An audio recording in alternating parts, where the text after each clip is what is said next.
It starts automatically. Well, I'll be damned. All right, let's get this shit going. We got Burns. We investigated a new designer drug because regular drugs was not enough. Uh, we know who this is probably for, not for the regular folks. And if it is for the regular folks, then it's designed for some fuck shit. Yeah. All right. Let's see what it got. Isotonitazine is part of a whole group of substances called nitazines, and this tiny amount is enough to kill. Over the past few years, called nitazines, and this is that worse than fentanyl? Fentanyl? Tiny amount is enough to kill. Over the past few years, these drugs have been claiming more and more lives across the EU. A perfect storm is brewing, caused by a political power shift in Afghanistan, changing smuggling routes, and the emergence of clandestine Chinese laboratories pushing new and harder synthetic drugs. Drugs that are cheaper, sometimes openly available on the clear net, and more potent than almost anything we've seen before. Is Europe ready for what's coming? And more potent than almost anything we've seen before. Is Europe ready for what's coming?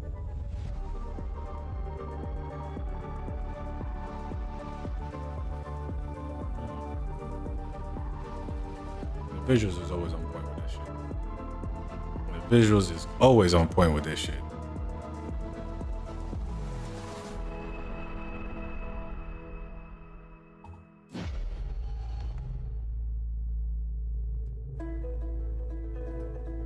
This is Ahmed.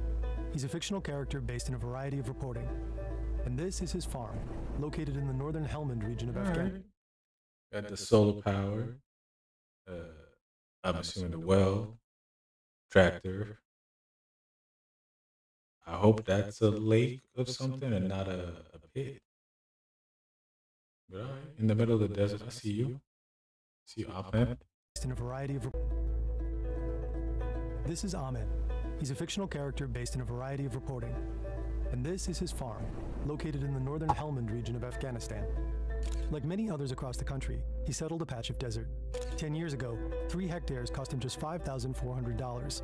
Since then, he's gradually turned this patch of arid land into a productive plot that provides for him, his wife, and their 9 children. But it wasn't easy. First, the dry earth had to be cleared and leveled. Ahmed doesn't have access to irrigation from a local water source like the Musakala River, so he also had to dig a 120-meter deep well. That cost him $3,600. Instead of relying on expensive diesel fuel to power his pumps, he invested another $10,000 in installing a solar array. It's a big brain right there. To store the groundwater he'd use on his crops. With the average daily income of he even dug a large pond to store the groundwater he'd use on his crops. With the average daily income of an Afghan farmer being about $5 to $10 US, you might well ask, how exactly did Ahmed pay for all this? Slow down with vanilla milk chocolate. They said $5 to $10 a day? Well, you might well ask. With the average daily income of an Afghan farmer being about $5 to $10 US, you might well ask, how exactly did Ahmed pay for all this? Well, that's a good question. Ahmed pay for all this? Well, Ahmed grows poppies. He's the first link in the supply chain that turns this flower into opium and opium into heroin.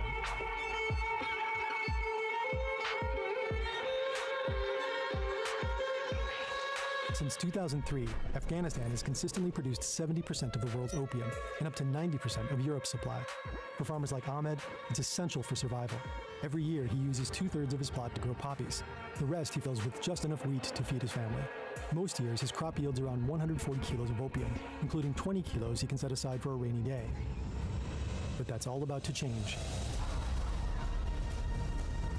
On August 15, USA. 2021, the Taliban returned to power. 7.5 months later, they make poppy cultivation illegal. Some experts say they're distancing themselves from a trade they previously participated in hope of securing political recognition as well as financial and humanitarian aid. Others claim they're artificially raising prices in order to profit from their own stockpiles. Either way, people in Afghanistan are skeptical. Think about that. I mean, yeah, supply and demand, the less supply you have, and as long as, I mean, there's always going to be a demand, let's be honest.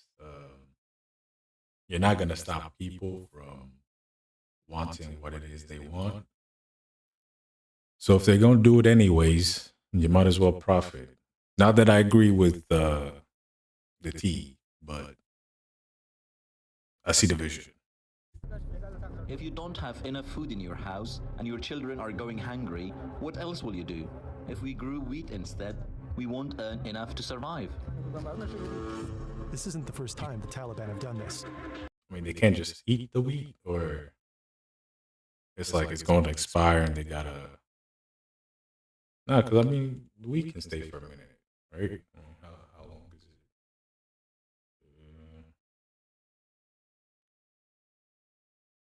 How long can wheat stay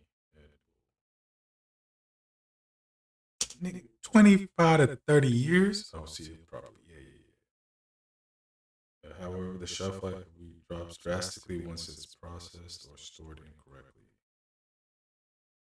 Yeah, 6 to 12 months in the pantry, airtight room 5 to 10 years, long-term survival 30 plus years.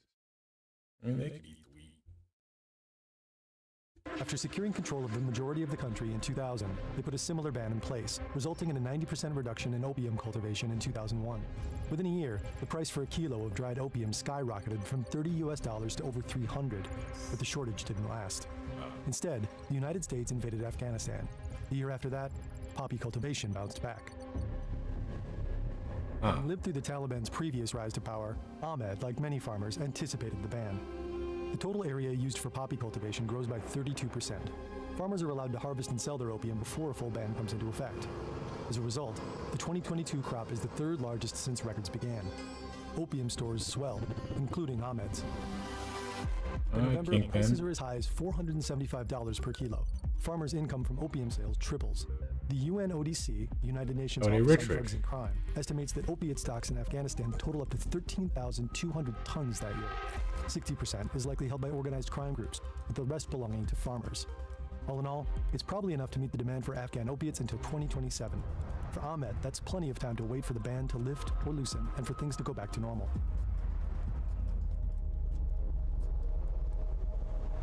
For experts in Europe, it's time to jump into action. By the way, Europe uses daylight savings time in the summer. In and of itself, a highly controversial topic. We're out here researching anxiety-inducing topics and the sun is just there. Absolutely, offensively bright right outside at 4 a.m. Thankfully, there's Manta Sleep. I'm Daniel Brombacher. I'm the director of the Europe Observatory of Organized Crime at the Global Initiative Against Transnational Organized Crime. We provide analysis to the broader public, to governments, to interested partners about what's happening on the ground in organized crime. What is happening? For Daniel and his colleagues, Afghanistan's poppy ban is deeply concerning. Everyone in Europe was afraid of a potential influx in the traditional heroin market that is linked to Afghanistan with synthetic opioids. In the past, heroin shortages in European countries like Estonia, Hungary, or Finland have led users to start consuming synthetic alternatives like fentanyl or cathinones. When the heroin supply drops and user demand stays consistent, organized crime groups take advantage of these supply shocks to introduce more profitable drugs. So we thought, okay, we have to look into this issue and we need to monitor illicit markets to see, do synthetic opioids actually show up there? Have they maybe already entered supply chains for illicit drugs in Europe? And what are the dynamics behind this market, if there is any market already? While many questions There's a market. One thing becomes clear. This ban is different. The Afghan poppy industry doesn't bounce back like it did the first time. Ahmed's home province of Helmand, which accounted for over half of Afghanistan's poppy cultivation, is rendered virtually poppy-free. Europe's heroin supply is almost entirely cut off at the source. At this point, you might assume that Europe's drug scene would be flooded with synthetic alternatives, but the flood never comes. So the heroin market has actually never been sustainably disrupted. Massive heroin markets like here in Germany are still readily supplied, most probably because of existing stockpiles of heroin and opium that you would have in Afghanistan and along the traditional trafficking routes. Stockpiles of opium from farmers like Ahmed are softening the blow. Heroin purity in Europe has generally plummeted and can range from 5 to 40%. The prices and availability have remained relatively stable. So far, there's no sign of a drastic impact like the ones experts warned about, but that shouldn't create a false sense of security. There's a lot of guessing around that, but let's say if heroin continues to be scarce and maybe the stockpiles are depleted at some point, then yes, we may have a way stronger impact than we would think of now. So we asked ourselves, what happens if the situation gets worse? Compared to the US, Europe hasn't had an opioid crisis. The first wave of the American epidemic was supply-driven. It started when pharmaceutical opioids like OxyContin were aggressively marketed and overprescribed. The second wave came when these prescriptions were largely cut off, pushing former patients to start using heroin. This snowballed into the third and deadliest wave, when fentanyl entered the drug supply. Europe largely avoided this path through stricter prescription practices, stronger, more socially oriented healthcare, better treatment, and harm reduction services. For over 3 decades, fentanyl's presence in Europe has remained small and geographically limited. But now there are new challenges. It looks like Afghan heroin isn't coming back, and flexible competitors are quick to fill the gaps. Clandestine drug labs in China, India, and Russia produce an array of synthetic opioids, drugs like fentanyl and nitazines. At least 21 EU member states have already found nitazines in their drug supply. Nitazines often contaminate drugs like heroin or oxycodone, and sometimes more common drugs like cocaine, Xanax, ketamine, and ecstasy. In the UK, they've even been found in vape liquids and illegal nasal sprays. So far, relatively few deaths Websites your competitors don't want you to know. That's not even them drug dealers. All you do is go to this website, and it lets you find out exactly. seem to be linked to nitazines, just a few hundred in most countries. But these numbers might not be entirely accurate. In Germany, last year and this year, we have had the historically highest numbers of overdose deaths. These numbers are far away from what has happened in the US, but still they're high comparatively. But then if you only conduct an autopsy in 50% of the cases, and that has been the case in Germany, you only conduct an autopsy in 50% of the cases. And that Why the fuck they only doing autopsies on 50%? They hiding something, you know. I'm not one of them 10 foil wearing hat motherfuckers, but I can smell a conspiracy when there's one. it has been the case in something going Germany, on. then how do you actually know what people took? The opioid quick scan would not differentiate or would not tell you this was heroin or this was oxycodone or this was nitazine. So we don't actually know how it's going. In September 2024, the director of the European Agency for Drugs issued a call to action. He explicitly warned against the very real risk of remaining complacent during this buffer period. Without a visible crisis like the one in the US, governments aren't forced to prepare. This false sense of security is only made worse by the novelty of nitazines, substances that most experts don't know they should test for or how to effectively treat. Names that most people, including you,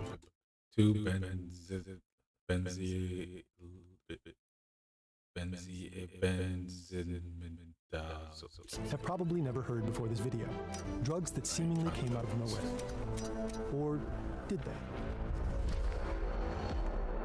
1 milligram is enough? This is the Pharmaceutical Research Laboratory of chemical company Ciba in Basel, Switzerland. Here, chemists are experimenting with a largely unexplored compound, benzimidazole. It was first synthesized in 1872, but its therapeutic potential wasn't recognized until the 1950s. Intrigued by the compound, the Ciba team conducts some novel experiments. They focus on creating benzimidazole derivatives as opioid painkillers.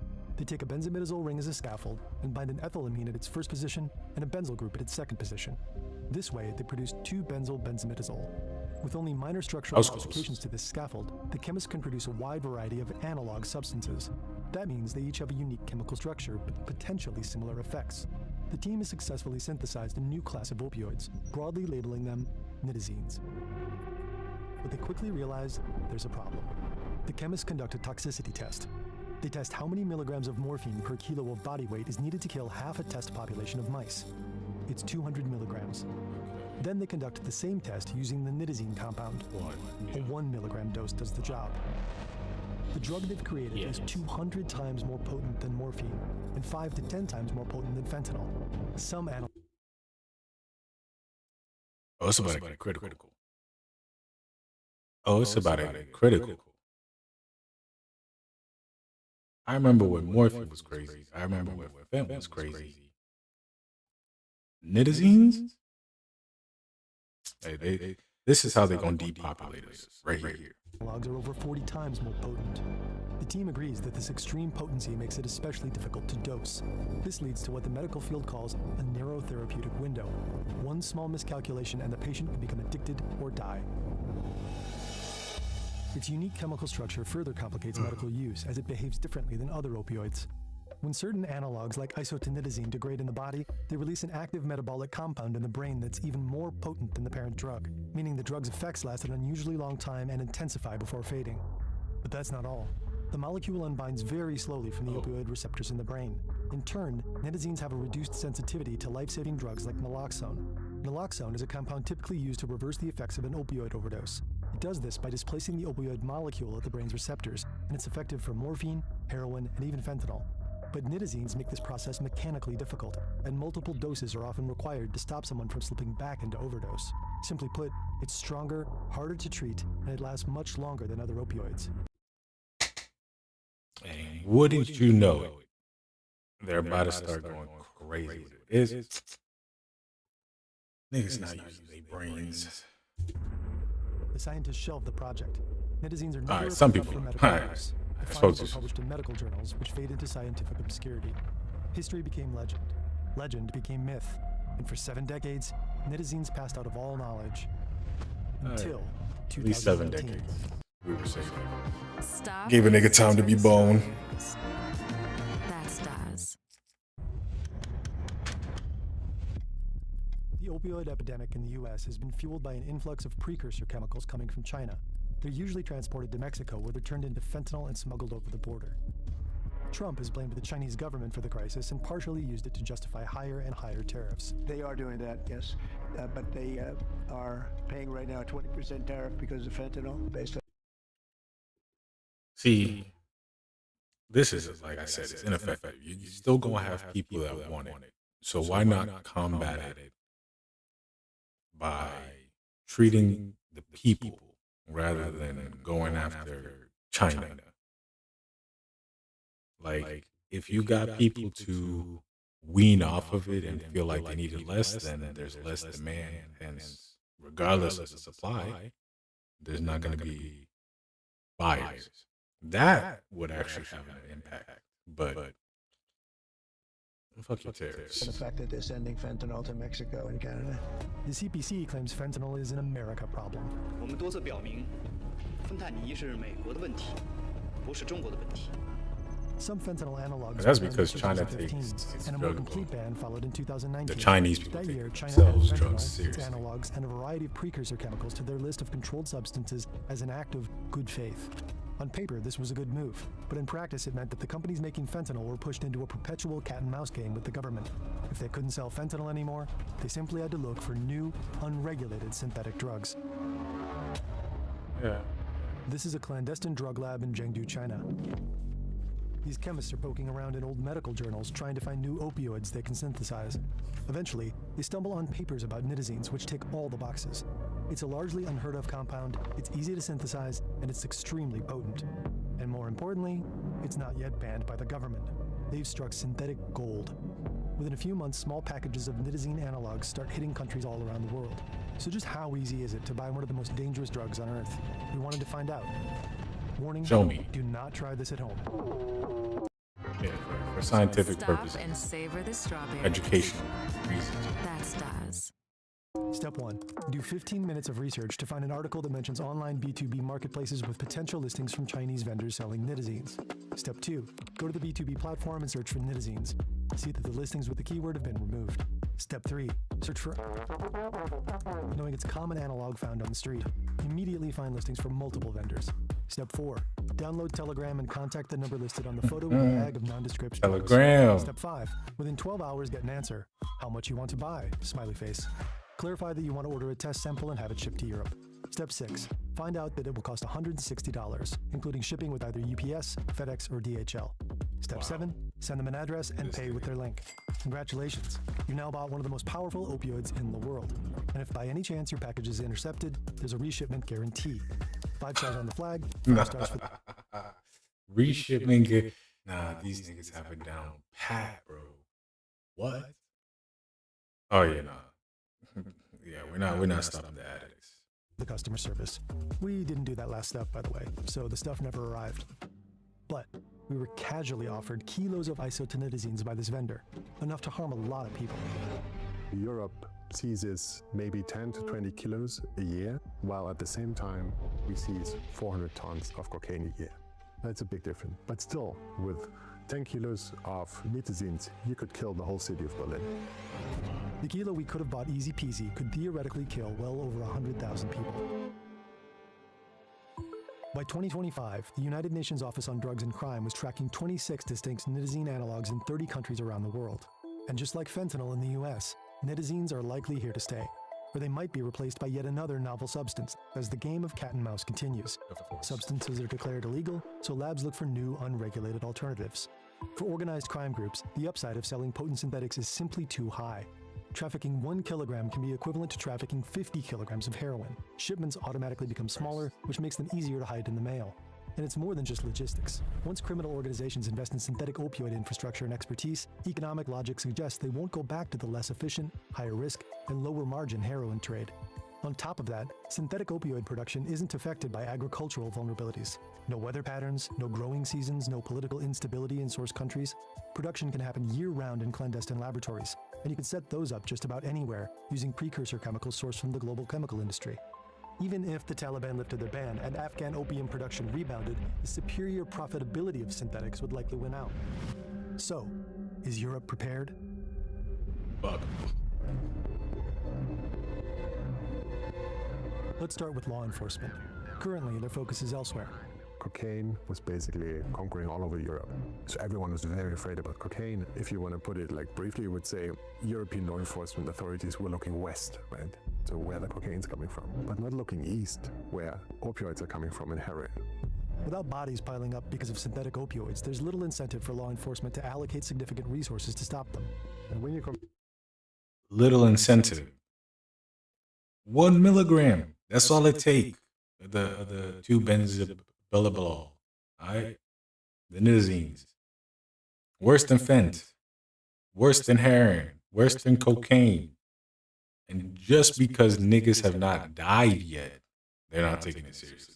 Man. compare, for example, seizures, right? Seizures are always a good Someone example put me in of office. not what's actually happening, but Office the is expression wrong. of law enforcement priorities. Last year in Germany, we have, I think, 24 tons of cocaine being seized, but 140 kilos of heroin. That is a very small number if you consider the size of the German heroin market, but it's simply because no one was looking for it. So when they would look for it, they would find it. Even if it was a priority, it's unclear how much of the synthetic opioid supply law enforcement could realistically curb. Picture an hourglass. At each stage, the width of the hourglass represents how many people are involved. At the top, hundreds of thousands of farming households grow coca plants, mostly in Colombia, Peru, and Bolivia. Then the Slow down. Son, with you want me to eat vanilla milk Haagen-Dazs? Chocolate almond. Fuck. That's Daz. How many commercials the we funnel have? narrows. Far fewer people refine coca leaves into cocaine. Fewer still are the smugglers and top-level importers who move it into consumer countries. This is the bottleneck. At the bottom, the hourglass widens back out. The number of wholesale dealers increases, and they branch out to countless street-level sellers. Each hand it passes through increases the drug's price, until finally it reaches the consumer. But synthetic opioids like nitazines are reaching users in much more direct ways.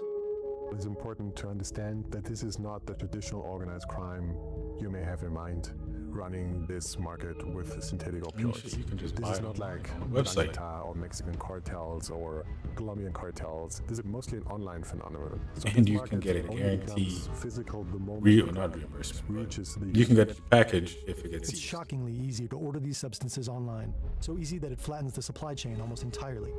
Producers in China mail small packages directly to street-level dealers and even end users.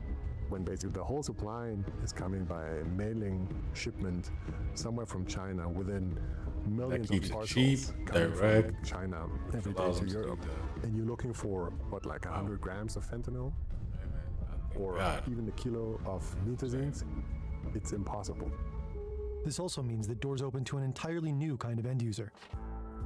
There is a risk, and there's a growing risk, that on these basically completely uncontrolled online markets, these substances find their way into drug user communities and especially non-traditional drug user communities. So it's young people that are very absent from these traditional street markets for heroin that we have had in Europe. According to Dr. Arne Christian Skolberg from Oslo University Hospital in Norway, there have been multiple cases of young people ordering a pill online to check it out, taking it in their room, and being found dead by their parents. Synthetic opioids like nitazines are sometimes bought and used knowingly, often by experimental users who like to try new highs. but often nitazines are simply hidden in other substances. Users seek out prescription medications like OxyContin or Xanax, which they assume are produced by pharmaceutical companies. Dealers take advantage of this trust to create and sell counterfeit pills which don't contain these drugs at all. But why would they do that? Why would you even contaminate, or why would you even lace another product with something so potent that there's risk of actually killing your customers, especially if they have a very low tolerance for opioids? And the question is not so easy to answer, and it's a lot of guessing, but we assume that basically with a very little amount of a synthetic opioid like nitazines, you can convert an incredible high amount of useless, cheap material into a highly potent drug. In short, it's cheap. Press a bunch of junk with a teeny tiny amount of some nitazene analog, and ta-da! You have pills that get people crazy high. If one of these pills contains just a few salt-sized grains too much, it's instant death. But hey, the margins, oh man. Drug busts and arrests often do little to curb supply or improve the health. But that's what I'm saying. Like, there's only a small, especially with the nitazines. 1 milligram is enough to, you know what I'm saying, say goodbye. So just really how much can they cut it and make profit? Like, especially if you're going to have your returning customers return to heaven. I don't know how viable that is. But hey, I'm not a drug dealer. I would not User know. communities. That's where prevention, treatment, and education come into play. On the streets, heroin users are being effectively warned about contaminated drug supplies thanks to the work of harm reduction services. Every time there is a batch of heroin that is contaminated, there's warnings, there's information. Basically, traditional heroin user community is a street-level community, and it's accessible for street workers for information, for awareness raising, so that works quite well. But these services aren't available everywhere, and they're rarely able to help users who buy their drugs online from the privacy of their bedrooms. Across Europe, drug consumption rooms, needle clinics, and substitute programs are somewhat accessible, but still limited. They're known to help traditional drug users, but they won't be as effective for a teenager who buys an anti-anxiety pill online, accidentally encounters nitazines, and immediately overdoses. Another challenge is to fight the current blind spot in detection. Toxicology tests used across Europe were designed to detect traditional opioids like heroin, but nitazines are structurally distinct, meaning standard screenings simply don't register them. Conventional fentanyl test strips are equally useless. Post-mortem examinations also routinely miss nitazines. This leads health officials to underestimate their presence until Stop and savor the strawberries. I'll eat some Haagen-Dazs. Just stop showing me this a bullshit. series of suspicious deaths forces a closer look. Fuck. Beyond detection, Europe needs modern alarm systems. You damn right. Welanos in Wales and the Loop in England test drugs that are sent in anonymously and provide alerts about contaminated batches. These services are accessible to the public, but even today, relatively few people use them. Some countries have started to deploy wastewater analysis as an early warning system. They use it to detect nitazene metabolites in communities, hopefully before overdoses occur. Wait, they're gonna test the wastewater. I don't know if that's genius or just dirty as fuck, but if it saved lives, it saved lives. But these services remain rare and isolated to a handful of nations. Another challenge is getting first response drugs like naloxone into the hands of the public. It's less effective against nitazines than it is fentanyl, but it's still crucial to saving lives. Over-the-counter naloxone is available in only 5 countries: Denmark, France, Italy, Sweden, and most recently, Germany. In all others, it's only available with a doctor's prescription, so far fewer people have access. At the end of the day, there's a lot more to be done. Most emergency services haven't adopted nitazene-specific treatment protocols. Law enforcement still lacks the intelligence infrastructure to intercept small packages in the mail. And, perhaps most critically, awareness campaigns have largely failed to reach non-opioid users. Not enough young Europeans know about this trend. They simply don't know that a pill or powder they order somewhere online could be laced with ridiculously deadly lab-made substance. Maybe they don't know about the nitazines, but I mean, fentanyl's been around for a minute, so not that I'm victim blaming. You know, it's definitely not on them to have to do the research about the new shit that's coming out, but I mean, some logic, common There is a sense. silver lining. Experts like Daniel and his colleagues are on a mission. What we do as an organization, we make organized crime visible. We research it, we report about it in order to bring it to the attention of the broader public, to governments, to authorities, in order to bring it on the agenda, in order to trigger reactions in making basically the life more complicated for organized crime, because in a setting where they're invisible, they're living their best life, and we want to change that. One thing we can all do is help to raise awareness. If you know someone who might be at risk, make sure they know about the dangers of nitazines. Tell them to get their drugs tested if they can. If they go to certain parties, tell them to carry naloxone whenever possible. And of course, there is help out there for people who struggle with substance abuse. Find links in the description. Good video, Fern. You know what I'm saying? Educate the peoples. And we got Tonio, the loneliest cruise in America. Before we get started, I'm about to go get some real quick. This one, yeah. All right. Un momento.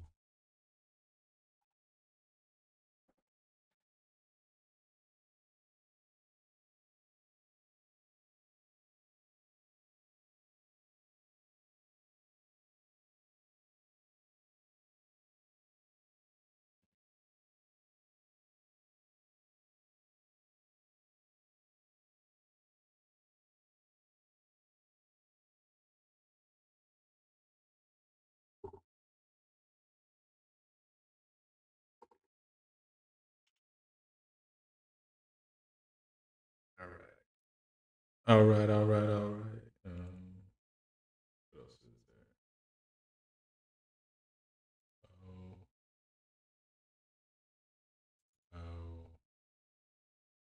there? Recently, I heard about a cruise that sails through the middle of nowhere.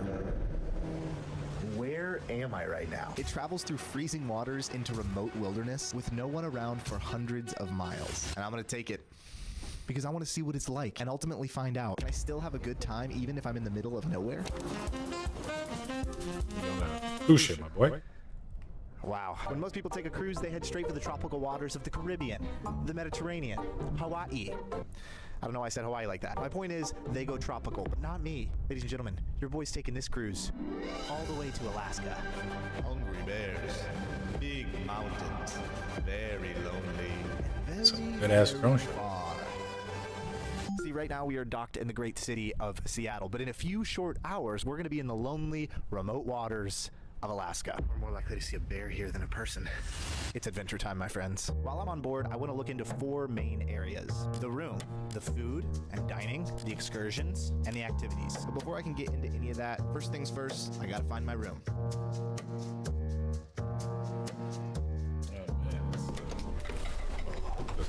I'm just coming in here to drop my luggage off. I'll give you guys a full tour of the room in just a little bit, but I think we're disembarking and I want to check out more of the ship, so we'll be back soon.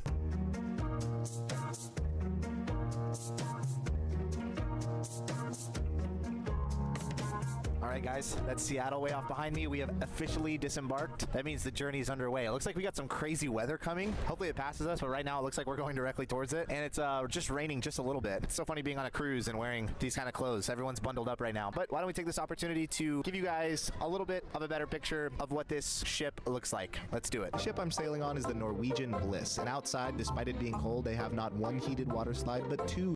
Isn't this? I could have sworn the Norwegian cruises were like couples. I mean, I can see why it's the loneliest cruise for you, my boy. Heated water slides. They have a gym that I probably won't be visiting, a nice buffet. Each floor has one of these cool, like, massive iPad things that give you all the details of everything happening. Just look at how many restaurants there are, guys. These are all the complimentary restaurants, and these are all the specialty restaurants. I'm going to try to get a reservation at one of the nicer ones. This is the observation lounge. You have big windows with beautiful views in here, and you have some snacks. Behind me here is the front of the ship. This is where everybody hangs out. It's called the observation lounge or observation deck, and it's a massive area where you can just watch the front of the ship and look out at the open ocean. It's pretty cool. There's a casino on board, but I'm much more interested in the Norwegian Bliss Speedway. Allegedly, this is the largest speedway track on any ship. Look how much fun this guy's having. Haircut on a cruise in the middle of nowhere? Don't mind if I do. My mic wasn't on Need the him, shot, so you're gonna have to like turn your volume up really loud. Okay, you ready? It's so crazy to me that there's elevators on cruises. Insane. Okay, turn it back down. Turn it back down. It's like a full-fledged shopping mall on board. Jewelry and all. I'm gonna have to get a reservation at this place. This is the center of the cruise. It's never not insane to me that they're somehow able to just get this on a ship. We are floating in the ocean right now. This thing's You and me crazy. both. Shout out to all my engineers out there. As we're headed for the Alaskan waters tomorrow, we're gonna be spending a day at sea, and so I've packed with me a list of all of the activities and restaurants that I want to try while I'm on board this ship. So my mission is to crank all these out before the cruise comes to an end. So, yeah. Now please enjoy a brief intermission of me getting lost on my way to my room. Now this is sped up, but imagine how long this actually took me at normal speed. I know. It's pretty crazy. Well, you guys have seen the ship, and now it's time for you to see the room. This cruise is a nice cruise. I mean, I'm blown away by this room. I got a beautiful bed, another bed right here, because why not, I guess. Mirror, phone, flat screen TV. Look at this. Don't break it. Don't break it. Nice bathroom, shower. Look at this view right now. Are you kidding me right now? It's brisk and cool outside. Oh, I almost forgot. We got cabinets back here. So we have shelves right here. And then over here, we can put all of our clothes, like, and everything. Hey, whoa, dude, what? Surprise! What's up, bro? How did you get in here? I just climbed aboard. You climbed aboard. I'm your younger brother, and you know I've always wanted to go on a cruise. Yes. And I just feel like this would be a perfect opportunity for me younger to go brother energy on one of your cruise videos. Bro, this isn't just a cruise video. 1 second. This is not just a regular cruise video. Look at this. What's that? I'm not just going on the loneliest cruise in America. I'm going on a journey to the loneliest town in America. Oh.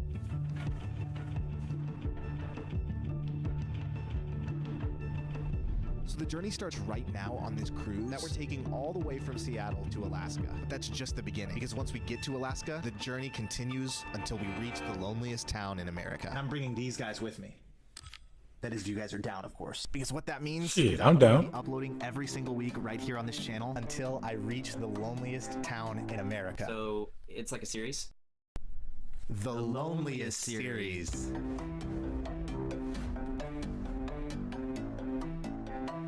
This specific video and part of the journey is about the cruise, though, so should we go have some dinner? Let's eat. I'm hungry. Our cruise continued north towards Alaska, and way off in the distance, we actually started to see some mountains, which was really cool. And on our way to dinner, we ran into one of you guys. His name was Anthony. Awesome. What's your favorite part about going on a cruise? The sunrises. Dude, let's go. Okay. I always love getting to run into you guys out in the wild. We went to one of the restaurants on board called Teppanyaki, and let me just say, I was excited for a nice, peaceful, quiet dinner. Everybody, clap your hands. No clapping, no copyright. Not having.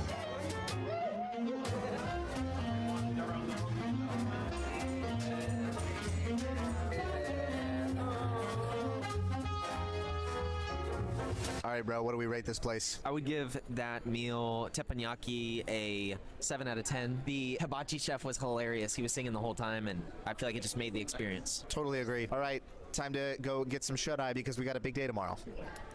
Let's go. What do we have here? Just a casual picture of an iceberg? Not cool, cruise.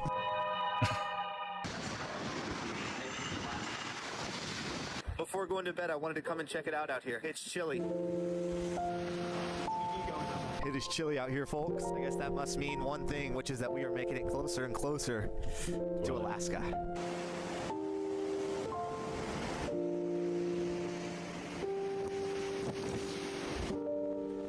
I was like, there's no way that's the sun. Yeah.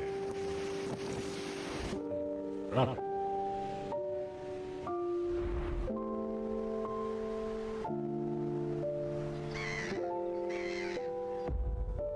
Morning, guys.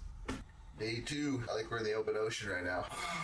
They just brought some coffee to our room. You know what that means? It's time for our daily Café con Antonio. Coffee with Tony in Spanish. Let's have some coffee. I was rocking like a baby all night. I slept so good. It's cold and windy out here. Visibility's starting to get real low, too. I think that means we're getting closer to Alaska.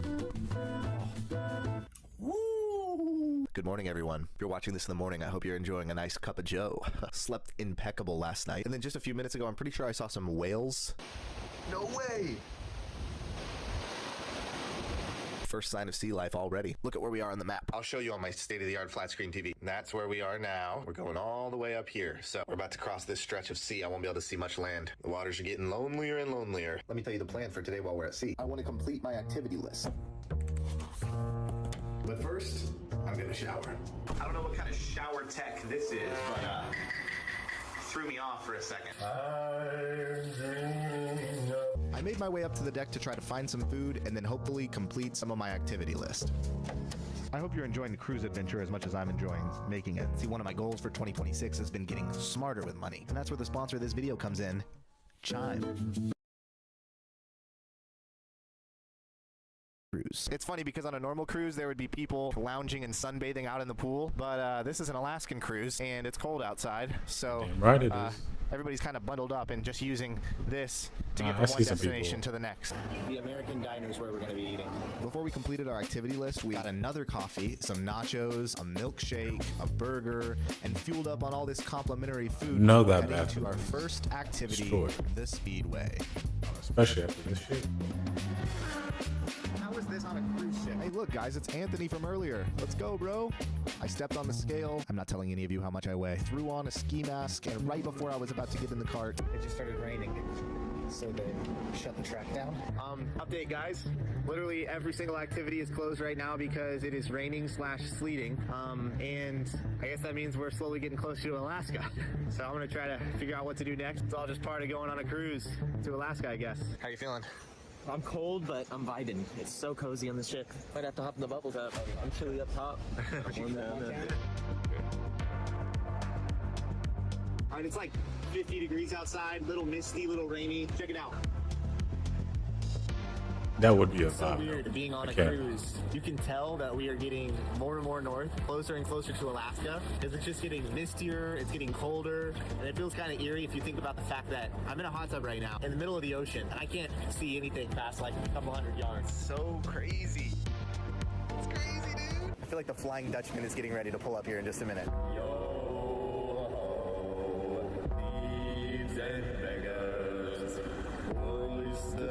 All right, that's enough of that, and let's get going because I have a very important appointment. It's haircut time. Thank God.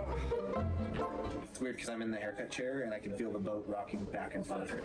I accidentally signed up for a full shave, and I've never had another man shave my face before, so I made him promise me one thing. Don't touch the mustache. Because the only thing that could get rid of this mustache is you guys. See, I have a dream of hitting 1 million subscribers, and since you all keep telling me I look 47 instead of 27, I've decided to make a deal with you. Ain't no way this nigga's 27. How stressed is life? How stressed is your life, Antonio? If we hit 700,000 subscribers during this series, I'll shave the mustache. If we hit 800,000, I'll dye my hair whatever color you choose. And if we somehow hit 1 million, I'll get whatever tattoo the top comment picks on the final video of this series. My fate is in your hands. Please be delicate with it. Fresh shave, about to go eat dinner. But look how eerie it looks outside right now. Now, I know there's no reason for me to be nervous at all right now. There's something about looking out into just straight mist, being in the middle of the ocean, that leaves a person feeling a little eerie. I'm just gonna say it, a little weird.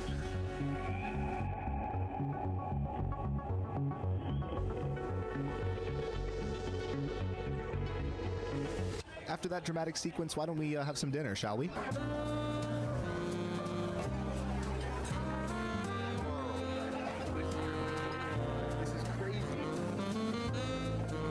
Alright, my friends, we have just sat down at one of the free restaurants on board. It comes with the purchase of the ticket, and by the grace of God, we've somehow scored the best seat in the house. Check it out. I mean, look at that view. That is something you don't get Okay, at that's your the local rear. McDonald's. I was gonna say, I'm that's the speaking from- front. I would not call that the best seat. I've seen some videos of the Norwegian crew. No, Drake's Passage. Drake's Passage was fucked. Okay. Never mind. Experience. Carlos got some delicious steak, I got some delicious pasta, and we had ourselves a good time. Delicious dinner. Double thumbs up. It's raining outside. This is what 10 p.m. on a lonely cruise on the way to Alaska looks like. pretty crazy. It's misty outside, it's getting colder, and tomorrow morning we will wake up in Sitka, Alaska, where I'm actually going to be able to get off the ship and go out on an excursion to see how lonely we really are. And it's still just crazy to think about the fact that this cruise is just the beginning of a much bigger journey to reach the loneliest town in America. We get along, so we better get a good night's rest, and I'll see you guys in the morning.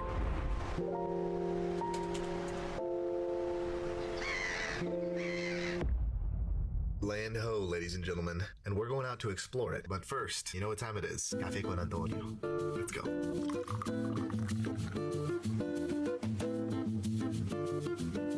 That right there is Alaska. Pretty cool way to enjoy a cup of coffee. As we neared the shore, it was crazy to see the contrast between our warm, cozy room and the remote rainforest of Alaska.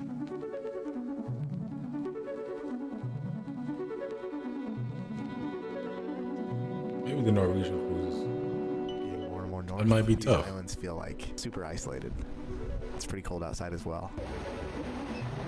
We'd made it to Sitka, and it was time to go on our hiking excursion. Carlos decided he wanted to stay back for this one, so I was hoping to make a friend. Let's go hiking, and hopefully make a friend. First time stepping off the cruise. You guys on the hiking group? Yeah, sounds good. I'm Pat. Pat, great to meet you. I met my friend, and to solidify our friendship, I gotta make him laugh. I'm sure we'll run into somebody. No, we'll just find a trail in the woods. For this excursion, I'm going to be hiking miles into the wilderness, exploring remote parts of Sitka, Alaska. Hopefully it'll give me a better glimpse of just how remote we really are. And it started with a van ride and continues on with a boat ride. Going to get on a boat. It's going to take us to the hike. This is crazy. Hello guys, welcome aboard. This is the Coogan Express. Take a seat, but don't take it with you. Our guide was taking us several miles across this body of water to some remote wilderness, where the plan was going to be to hike several more miles to a campsite and enjoy some lunch. This kind of felt like being on a friend's outdoor enclosed patio, except I was on a boat and I was with a bunch of strangers. Besides Pat. Pat's a real one. Oh, you're good. Thank you. Before I knew it, we had arrived, we disembarked, and it was time to start the hike into the wilderness.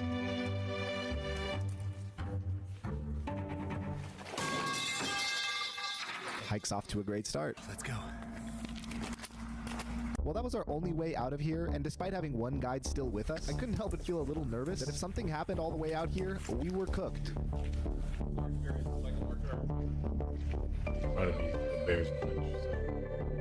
This is insane. It's wild how remote we are right now. The only way to get to Sitka is through plane or boat. You can't drive here from anywhere else. And we're on the outskirts of that. We're more likely to see a bear here than a person. The fact that this is a stop on a cruise is crazy.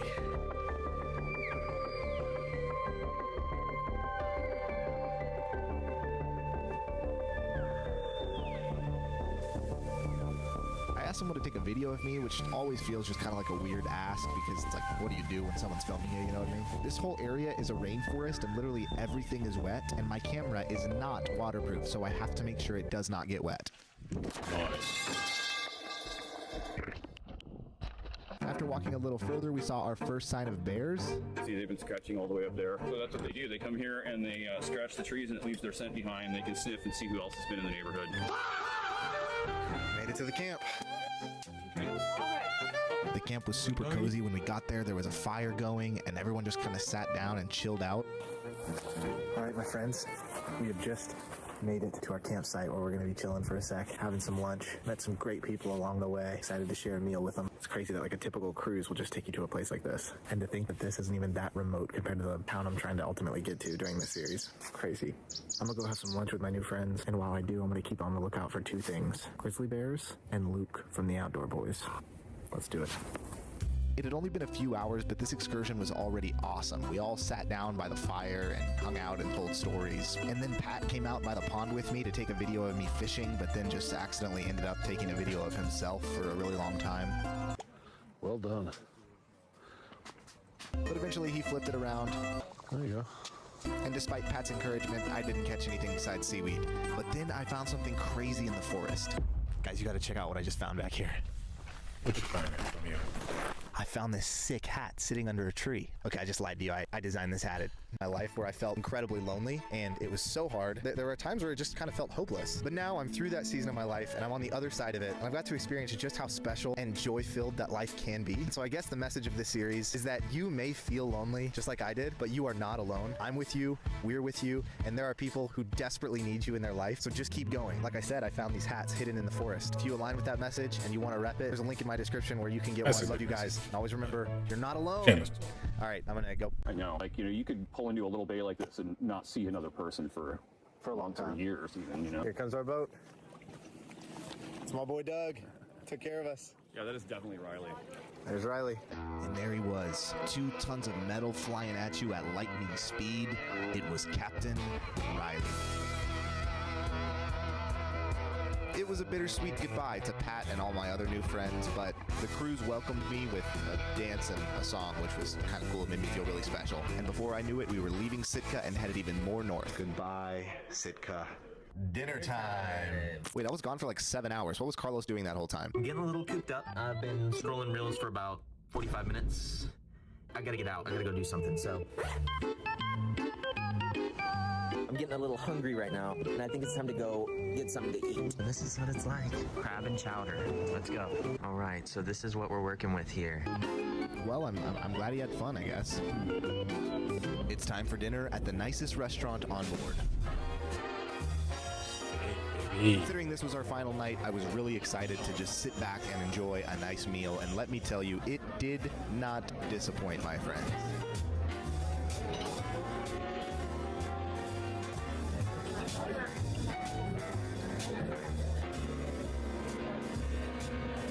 I'll rank it a 10 out of 10.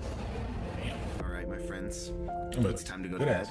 And in case you're wondering what around 10 p.m. looks like in Alaska, well, this is what it looks like. I don't know if I'll ever get used to it, but good night. I'll see you in the morning.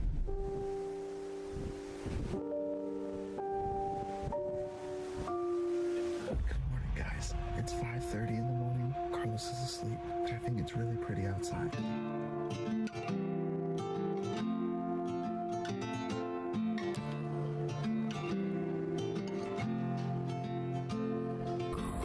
I can't believe this is what 5:30 in the morning looks like. It feels lonely, I'll just say that. And to think that this is just the beginning of the journey is crazy. I need to go wake Carlos up.